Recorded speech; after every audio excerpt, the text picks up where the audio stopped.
السلام علیکم ناظرین، فیر نیوز نیٹ ورک میں خوش آمدید۔ 8 بجے کی ہیڈ لائنز کے ساتھ میں ہوں آپ کی ہوسٹ لیلا اقبال۔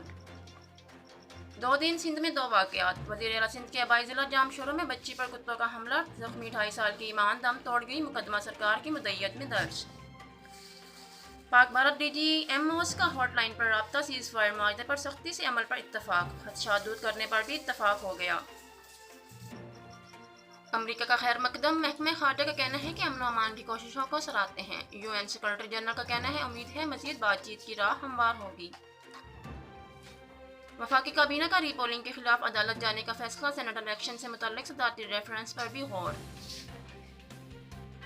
سپریم کورٹ میں اوپن بیلٹ سے متعلق صدارتی ریفرنس پر مکمل سماعت، عدالت نے رائے محفوظ۔ الیکشن کمیشن کی 28 فروری تک رائے دینے کی استدعا۔ سینیٹ الیکشن پنجاب میں تمام امیدوار بلا مقابلہ کامیاب۔ عمران خان کے خلاف پارٹی میں بغاوت ہو چکی، مریم نواز نے بلاول بھٹو سے ملاقات کے بعد بڑا دعویٰ کر دیا، کہا پی ٹی آئی والے بھی گیلانی کو ووٹ دیں گے۔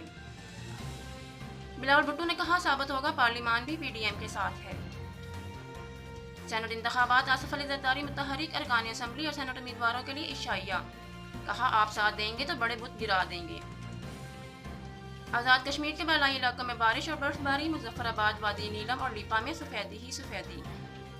اور بائک خریدنے کے پیسے نہیں تو کیا ہوا، سائیکل کو موٹر سائیکل بنوائیں، سستی سواری کا فائدہ اٹھائیں، ملتان میں نوجوان کا کارنامہ۔